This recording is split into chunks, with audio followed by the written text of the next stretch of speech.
Hi, it's Stephanie from The Uncultivated Life, and today I'm going to tell the whole story behind our vineyard endeavor. We are a small startup family-run vineyard and soon to release wine label.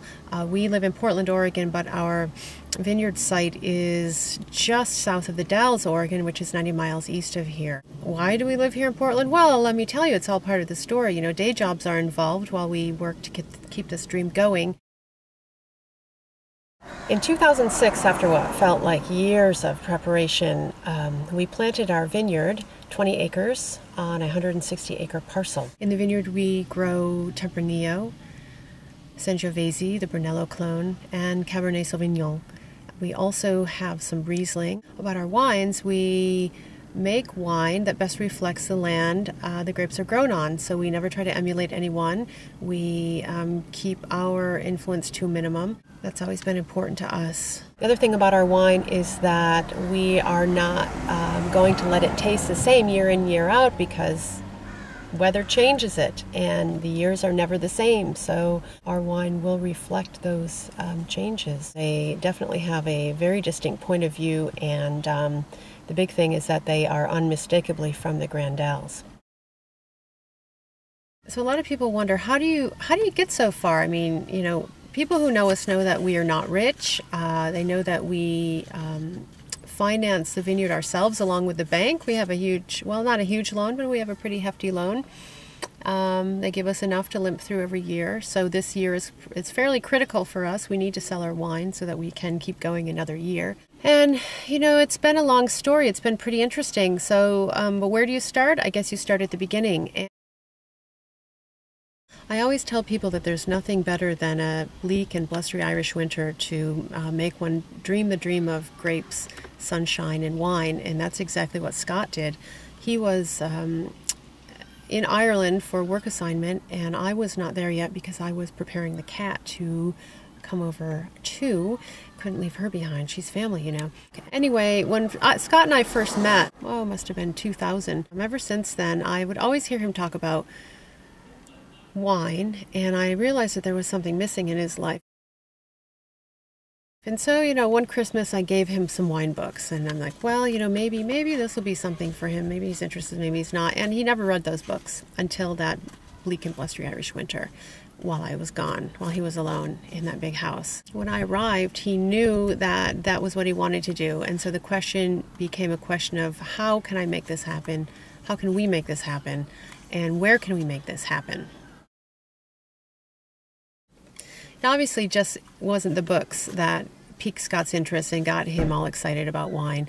Let me give you a quick background about him. Scott's from Kansas. He was born and raised in Kansas, actually born in Missouri, but raised in Kansas, on his father's farm, which was his grandfather's farm. So he's a farmer. As an undergraduate, he raised hogs to get himself through school, and then when he graduated, he knew that he wanted to go on to get a PhD and become a scientist. So he went off to Cornell, farm kid from Kansas, heading off to Cornell, upstate New York, my neck of the woods. And while he was there at Cornell, he started learning about wine. I guess, what do you do with those, grad student shindigs? Well, you drink wine. And he's near the Finger Lakes region, and he had a advisor who was very keen on wine. And Scott started to learn about wine then. So after graduation, Scott had an opportunity for a postdoc position, and it was in France. And he said that he wanted to go to France not only to work in this position, but also to learn about wine. He was in Nantes, and while in Nantes, he learned about a gentleman, a wine store owner nearby. So Scott went to him, and long story short, this gentleman took Scott under his wing and taught Scott the nuances of wine, of fine French wine. It was there that Scott really started to develop his palate and really understand the wines that he appreciated most. And this was well before scores and all the parkerization of the world had taken over. And so, wine was fresh and exciting and vibrant. So after France, he had another postdoc position in Berkeley, which of course is, just outside of Napa, and so he did continued more tasting.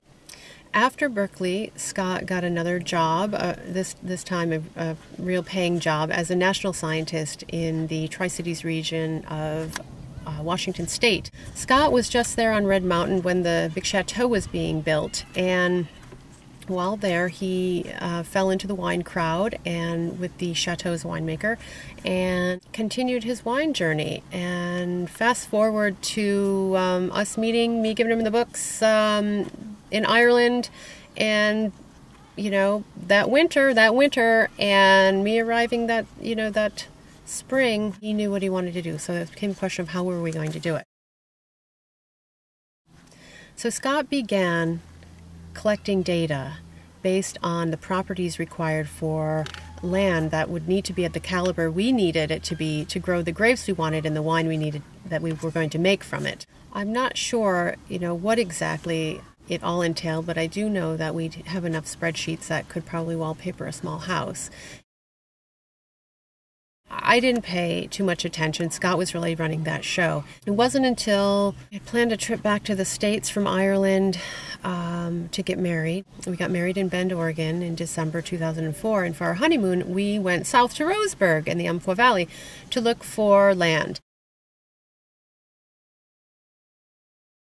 We had our little list of things that it needed to be, and we met up with a realtor. Well, when we got to Roseburg, we realized that there wasn't a lot of that land available, and the land that we could identify as prime for us, it had been owned for generations, and it just was a dead-end street. And in the end, that was fine for us. But one really, really good thing that happened out of there was we met Leroy, who became our vineyard consultant. Leroy, we call him a vineyard cowboy. Leroy was originally from South Dakota, and I don't know when it was when his father bought a large ranch in Nebraska, moved his family down in Nebraska, and after Leroy came back from the Korean War, he moved his family to California. He was going to head out on his own, stop working his dad's ranch, and head up to California. And Scott thinks the story is to become a plum farmer, but I'm pretty darn sure that Leroy was going to become a sheep rancher. And whichever it was, plums or sheep, the whole deal fell through. And this was just, following the Korean War in the 50s. And realtors told Leroy, if you want to get into something big, make some money, grapes are what you should do. And Leroy did. Most of Leroy's grape growing was in Sonoma. And at one point, he said he was planting 1,000 acres a year for 3 summers in a row. He really learned the ins and outs of vineyard management. He also learned from the old Italian families there, Gallo's. I don't know when it was. Maybe it was in the 80s. He speculated on a grape. I can't remember which one it was. Maybe it was Syrah.